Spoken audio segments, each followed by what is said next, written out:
My name is Colin Mercer, and I'm 42 years old. For the past 8 years, I've worked as a senior strategic accounts manager at Technovision Solutions, a mid-sized software company based in Austin, Texas. I've always prided myself on two things: my unshakable work ethic and my meticulous attention to detail. In this business, those qualities aren't just admirable traits, they're survival skills. If you enjoy stories of cold-blooded revenge and gripping plot twists, like this video and subscribe to the channel now. There are brand new, unreleased stories here every day, each one more intense than the last. Back in October of 2022, I started working on what would become the biggest deal of my career. Dataflow Industries, a Fortune 500 technology multinational, was looking for a comprehensive software solution to streamline their operations across 12 different states. The contract was worth $2.4 million, more than our company typically saw in 6 months of regular business. I threw myself into this project completely. I spent weeks researching Dataflow's specific needs, their corporate structure, their pain points. I flew to their headquarters in Denver 3 times at my own expense before the company even approved the travel budget. I built relationships with their CTO, their operations director, and eventually their CEO, Robert Martinez. These weren't just professional connections. I genuinely understood their business challenges and crafted solutions that would genuinely help them. The negotiations stretched from November 2022 through April 2023. Countless late-night calls, weekend presentations, contract revisions, technical demonstrations. I coordinated with our development team to customize features specifically for Dataflow's requirements. Every email, every meeting, every breakthrough moment, it all traced back to me. Everyone at Technovision knew this was Colin Mercer's deal. But here's what I should mention about the company dynamics. In December 2022, our CEO, Richard Cross, promoted his 30-year-old daughter Danielle to commercial director. Danielle had an MBA from a decent school, but her actual experience in our industry was limited to 2 years in junior marketing roles. The promotion raised eyebrows throughout the office, but nobody said anything directly. Office politics, you know? Danielle immediately started talking about implementing new leadership models and strategic restructuring. She held meetings about synergy and optimization, all the corporate buzzwords that sound impressive but mean absolutely nothing. Meanwhile, I continued grinding away on the Dataflow deal, keeping my head down and focusing on results. By late April 2023, everything was falling into place. Dataflow's legal team had approved our final contract terms.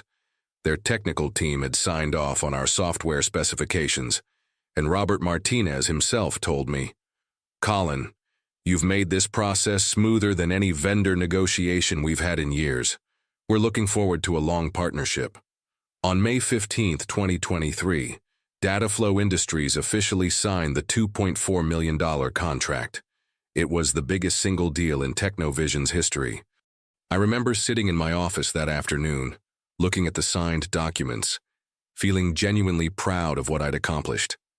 7 months of dedicated work had finally paid off. But that satisfaction lasted exactly 3 days. On May 18th, Danielle Cross called an all-hands company meeting in our main conference room. The entire sales team, the executive staff, even people from accounting and IT, everyone was there. She stood at the head of the table, beaming with confidence, and made an announcement that still makes my blood boil when I think about it. "I'm pleased to announce that Technovision has successfully closed a $2.4 million contract with Dataflow Industries," she said, her voice carrying that artificial authority that comes with unearned positions. This achievement represents the effectiveness of our new leadership model and strategic approach to client relations. It demonstrates what we can accomplish when we implement modern management techniques. She never mentioned my name, not once. 7 months of my life, my expertise, my relationships, all of it became our new leadership model. I sat there in that conference room, watching Danielle bask in applause for work she had absolutely nothing to do with, and I felt something I'd never experienced before in my professional life. It wasn't just anger. It was a cold, calculated realization that I was dealing with someone who had no ethical boundaries whatsoever. After the meeting, several colleagues approached me privately. Sarah from accounting whispered, "Everyone knows that was your deal, Colin."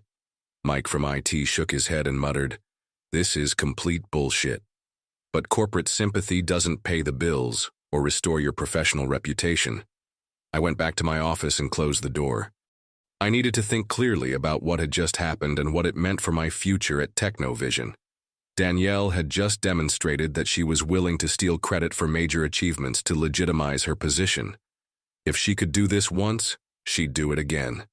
And if she saw me as a threat to her narrative of successful leadership, I was probably next on her list for elimination. That's when I made a decision that would prove to be the smartest move of my career. Instead of storming into Richard Cross's office to complain about his daughter, instead of sending angry emails or confronting Danielle directly, I decided to prepare for war.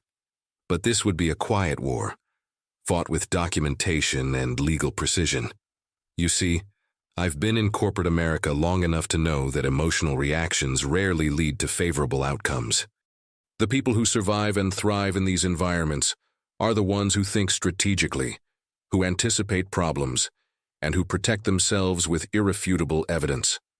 I started by securing every single piece of documentation related to the data flow deal: email threads, meeting notes, presentation drafts, contract revisions, everything.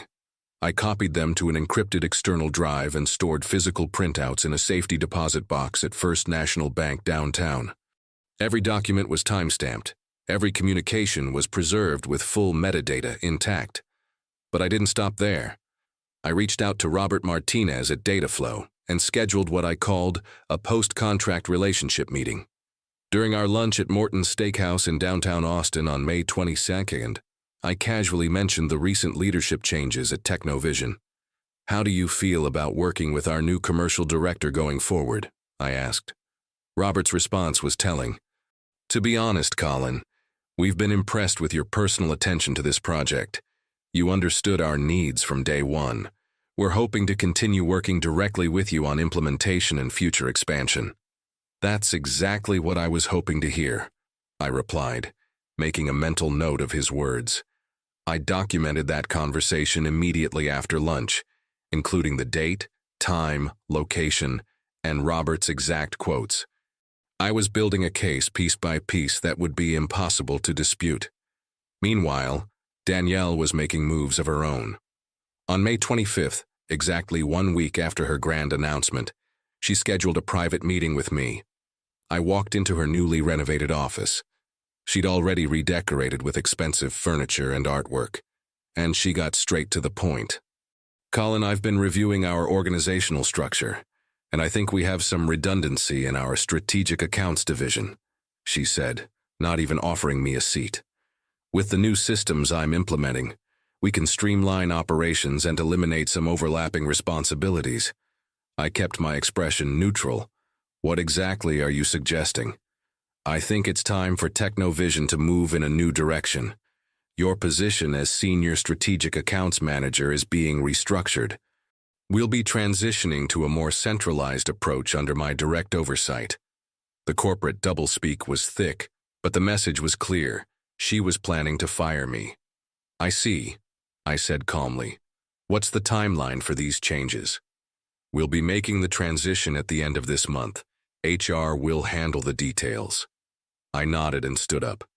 "I appreciate you giving me advance notice." As I walked back to my office, I wasn't panicked or devastated. I was actually somewhat relieved. Danielle had just confirmed exactly what I suspected she would do, and I was already 10 steps ahead of her. That afternoon, I called my attorney, David Brennan, a labor law specialist I'd worked with years earlier on a contract dispute. I scheduled a meeting for the following day and began preparing the most comprehensive documentation package of my entire career. But the most important call I made was to James Richardson, the CEO of Pinnacle Solutions, a direct competitor to Technovision. James and I had crossed paths at industry conferences, and he'd mentioned more than once that he'd be interested in discussing opportunities if I ever considered a change. "James, This is Colin Mercer from Technovision. I think it's time we had that conversation. On May 31st, Danielle Cross called me into HR for what she termed my transition meeting. Present were herself, HR Director Linda Walsh, and surprisingly, Richard Cross himself. I walked in carrying a simple leather portfolio, looking as composed as if I were attending a routine performance review. "Colin, we've decided to restructure your position effective immediately," Danielle announced with practiced corporate coldness. "Your role as Senior Strategic Accounts Manager is being eliminated as part of our organizational optimization." Linda Walsh slid a termination agreement across the table. The severance package was minimal. 2 weeks' pay and basic COBRA health insurance continuation. No recognition of the $2.4 million deal I'd just closed. No performance bonus. No acknowledgement of 8 years of dedicated service. "We'll need you to clean out your office today and return all company property," Danielle continued. "Security will escort you out once you've gathered your personal items." I reviewed the termination agreement carefully, making notes in the margins. Richard Cross looked uncomfortable throughout the entire meeting, avoiding eye contact. After several minutes of silence, I looked up. "This seems premature," I said quietly, "especially considering the Dataflow contract was just finalized 2 weeks ago." Danielle's jaw tightened. That contract was the result of team effort and new strategic leadership.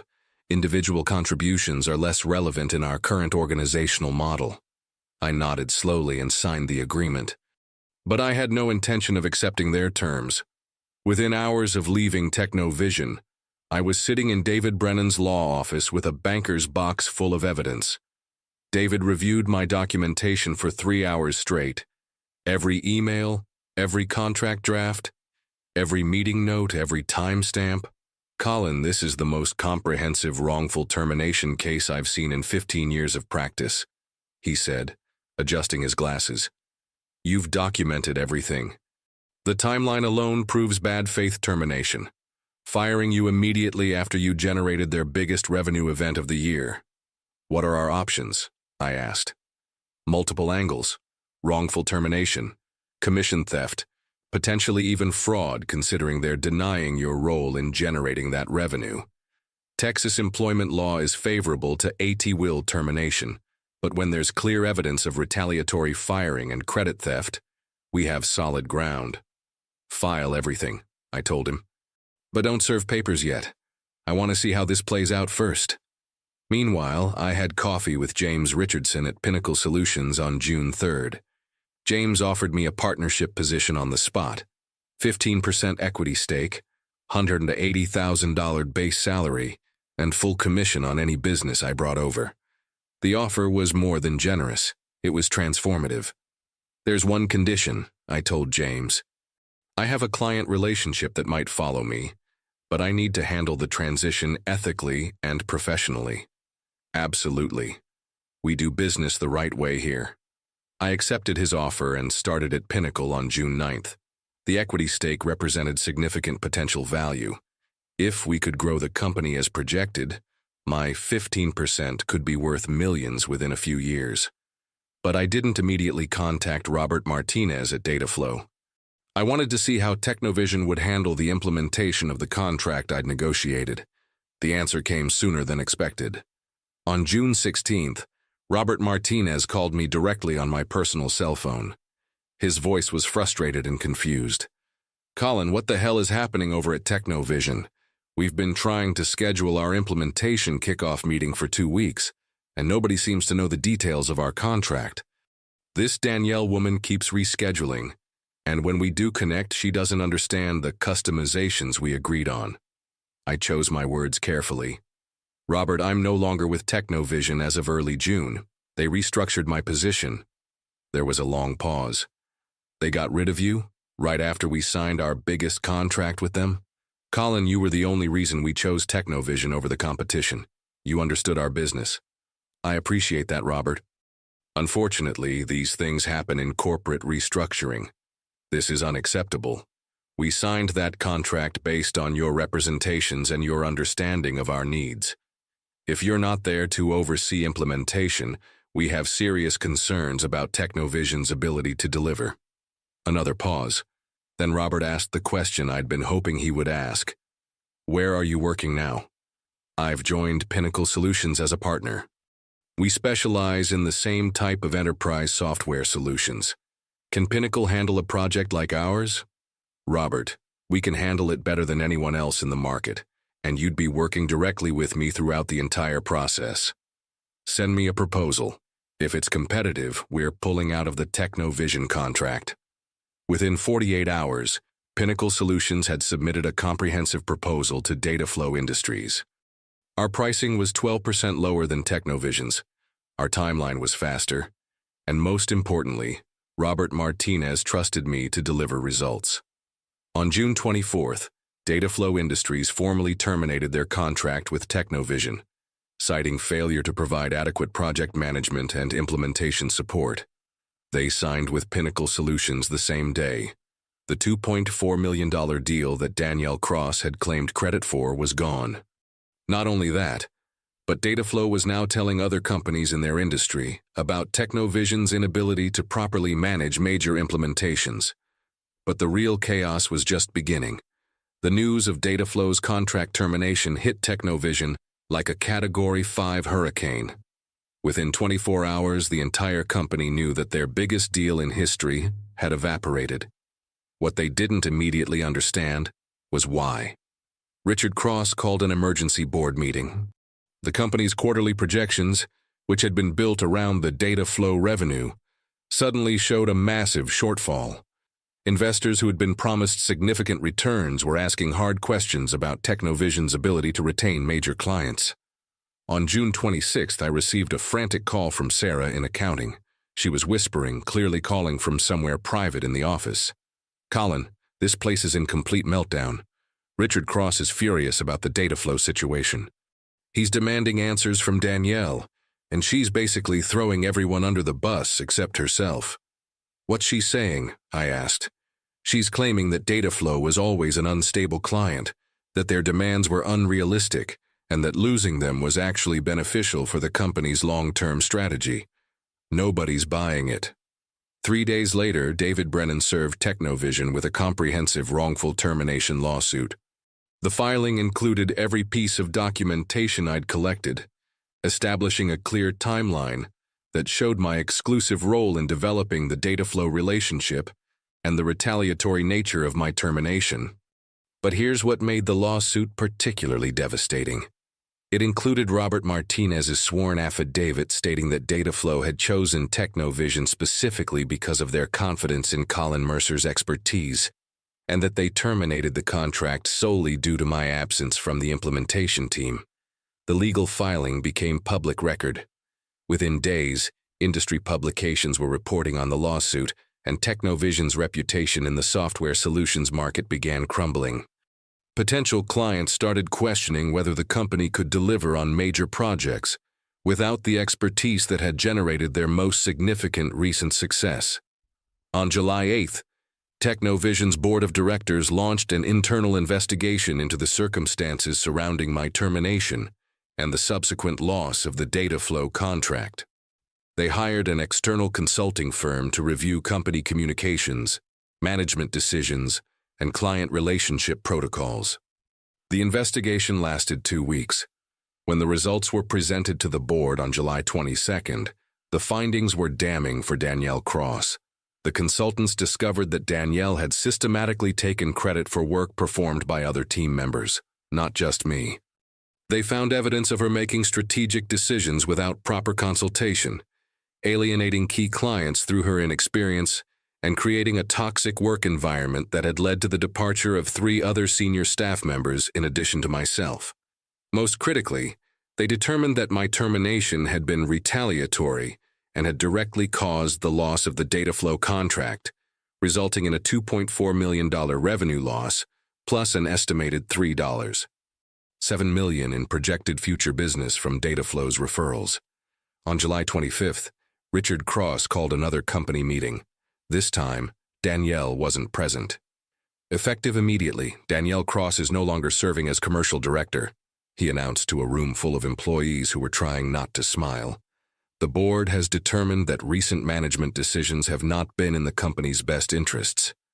Danielle was quietly terminated with a basic severance package. No fanfare, no press release, no graceful transition period.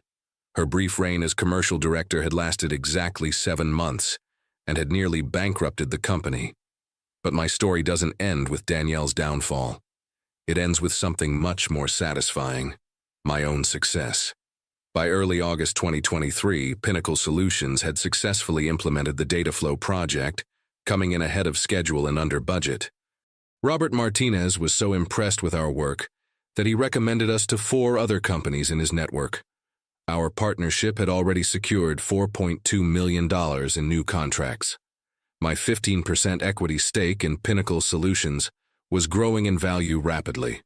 More importantly, I had built something meaningful: a company culture based on merit, integrity, and genuine client relationships.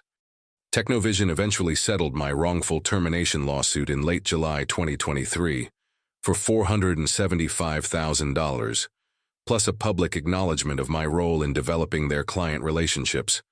They also agreed to provide positive references for any future opportunities. Richard Cross personally called me to apologize for his daughter's actions and to ask if I would consider returning to Technovision in a senior leadership role. I politely declined. The most satisfying moment came in late 2023 when Pinnacle Solutions was recognized as Rising Star Software Partner by the Texas Technology Association. During my acceptance speech, I talked about the importance of recognizing individual contributions and building teams based on competence rather than connections. I never mentioned Danielle Cross by name. I didn't need to.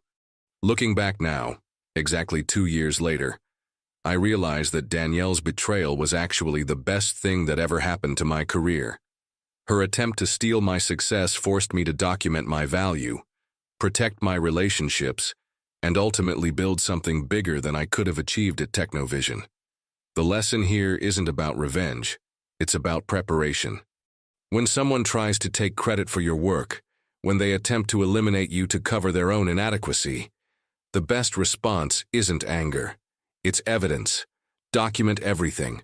Protect your relationships. Build your reputation on substance, not politics.